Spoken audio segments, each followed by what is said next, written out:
State Senator Duane Ankney out of Colstrip, Montana. Of course, been a passionate defender of Colstrip and the coal-fired power plant there. Senator Ankney, thanks for joining us this morning. I think the rest of us were as outraged as you were at this decision, but you're seeing it and feeling it closer to home there. What's the reaction in Colstrip? It's not good, but let's just say it's not unexpected. It wasn't a big surprise. It was a hell of a big disappointment, and that they were going to shut it down early, but it certainly wasn't a surprise. I'd got a call yesterday morning early. Of course, we're a lot of time zones away, but it was early in Idaho from Danes' office, and we was talking about another issue. But before we got done, I was talking about 1 and 2, and they said, "What's your prediction?" I said, "No later than January 1 of this year." I mean, that's been the talk, that they're bleeding several $1 million a year trying to operate that, higher costs on fuel and stuff, and coal going in there. It's higher than the contract for 3 and 4, and they just said they couldn't sustain that. Nobody had told me they was going to shut down early, but I just from what I'd heard, I mean, it wasn't a surprise. It was just a disappointment, and made me mad. Yeah. Well, and I said, I don't know if you agree with this, but basically they've shot the goose that lays the golden eggs. Where the Colstrip 1 and 2 bring a lot of money into the state of Montana. I mean, the reliable power aside for a second, the revenue that comes into Montana thanks to Colstrip is just incredible.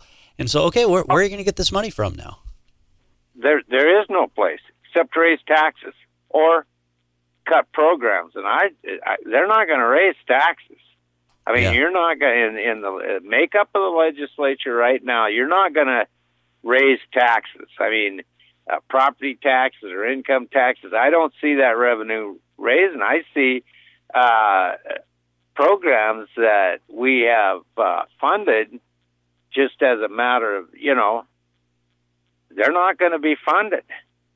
We don't have any place else to go get revenue from. I mean, and I've been preaching this since the 80s, that we better support those things that support you. And it would, this allowing the Sierra Club and the MEIC in the first place, I don't want to go backwards because that don't do any good. But the fact is, in 2016, we should have never allowed them to shut those plants down to get that court document. But there was only a handful of us that was jumping up and down, pulling our hair out, trying to get some, try to get involved in that. And nobody seemed to really care. They just assumed that would go on forever. Well, it won't. It's got to have public support. 3 and 4, we still got 3 and 4. If we don't support them, if the public don't fully support them, you don't think that the Sierra Club and the MEIC ain't got them in the sights. Well, they do. Oh, they're already saying, I'm seeing, two things out of the Radical Environmental Group, the Montana Environmental Information Center, which I think you correctly noted in your statement sent out in response to this news, is, that they're funded by out-of-state and foreign billionaires, so they could care less about Montana. But they're already saying, with the closure of 1 and 2, it makes 3 and 4 less economical, so those are going to have to go too. And then they're also saying, we need to start developing energy resources that the rest of the world wants to buy. Well, the rest of the world does want to buy our coal. It's just exactly they sue to block the ports from being built to allow us to sell it. So they're outright lying about that. And there is a huge market in the Pacific Rim for our coal. It's kind of funny because I'm over here farther into the Northwest. Every radio station's talking about it. Vista is applying for a rate increase. Everybody that's involved, all the owners in that plant that's involved, are setting up for rate increases, because with the loss of that 700 megawatts, that's going to jack this market up over here, and power is going to be is going to cost people a lot more money. Yeah, and as far as this coal contract, I really don't want to get in. I don't want to really take sides on that, because I'm not sitting at the table. I've offered to go sit at the table, but up to this point, they've declined to invite me. So basically, and that's fine. I for probably don't want to sit at the table, but so I can't really comment on, because if you talk to one side, they say, "Well, we got a hell of a deal."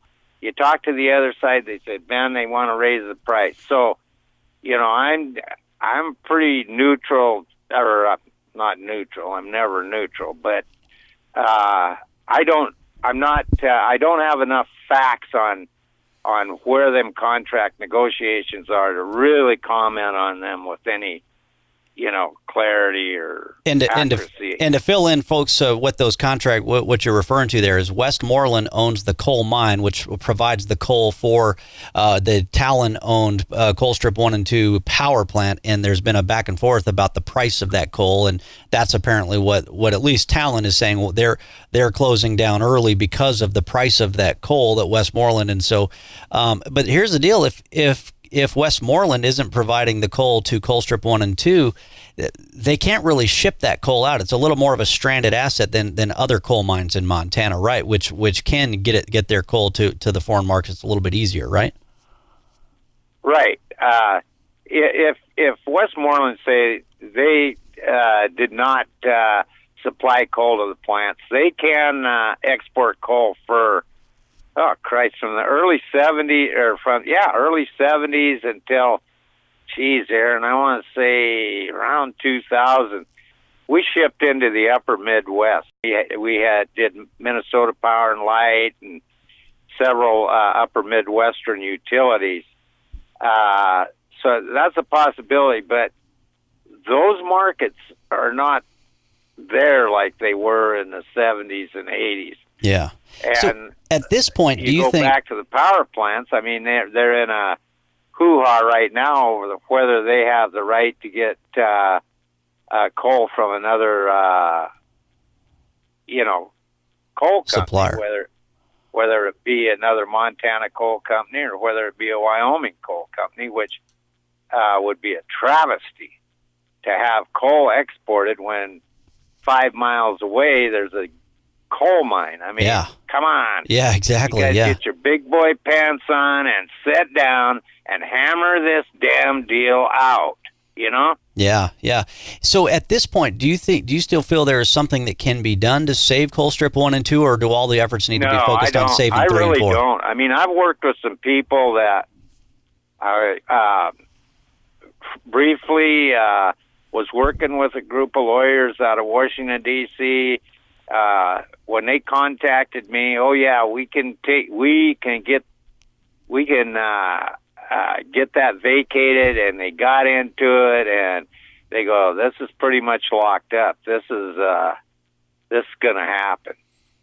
So all the focus now needs to be on saving 3 and 4, then, from your perspective? And from my perspective, Aaron, there's got to be, the focus has to be on 3 and 4, and then 1 and 2 could play a part in it through play a big part in some research and development, like with carbon sequestration, with the manufacturing of formic acid, or it can still play a part. It just can't generate electricity.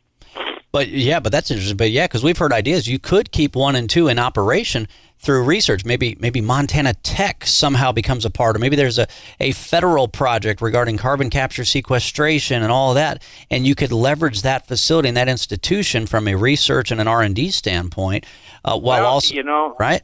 I don't want to say, for certain that that's what we could do, but it looks like to me, it looks like that's what we could do, as long as you're not generating out of that facility. I mean, it's pretty specific on the boiler when you read that consent decree, what you can and can't do. But I think it could be used as a research facility, and there's literally hundreds of millions of dollars at the DOE right now, and every one of those individuals at the DOE absolutely know where Colstrip is, and they're wanting to help Colstrip with carbon sequestration, but you got to get some owners in there that's willing to participate. You got these West Coast owners, and they just want to crawl out of there.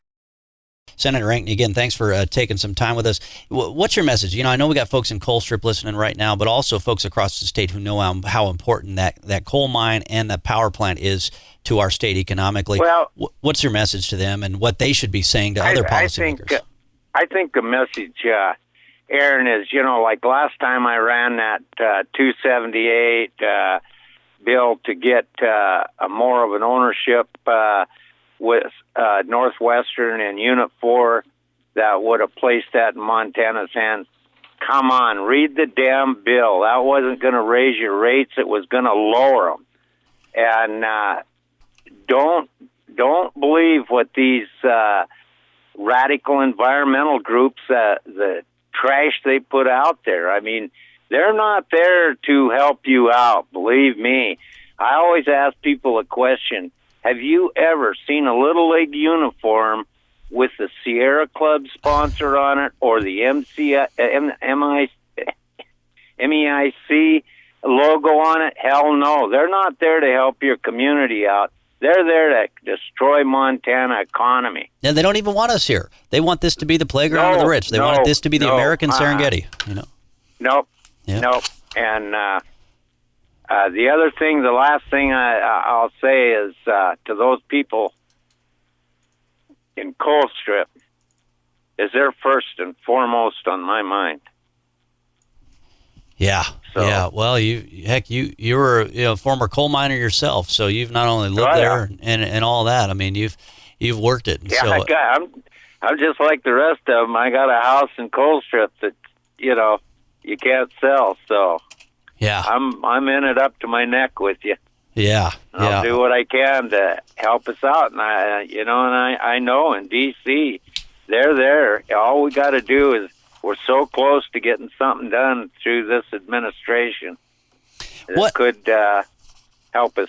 Looks like we're still waiting on that phone call from our next guest. So if I can hold you for a couple more minutes here, I'd be interested in your take on this too. To me, the other thing that's outrageous to me is the fact is, okay, the same day that this news comes out, that Colstrip 1 and 2 closed early, our own governor is in Iowa talking about climate change, and now he's raising money in Chicago.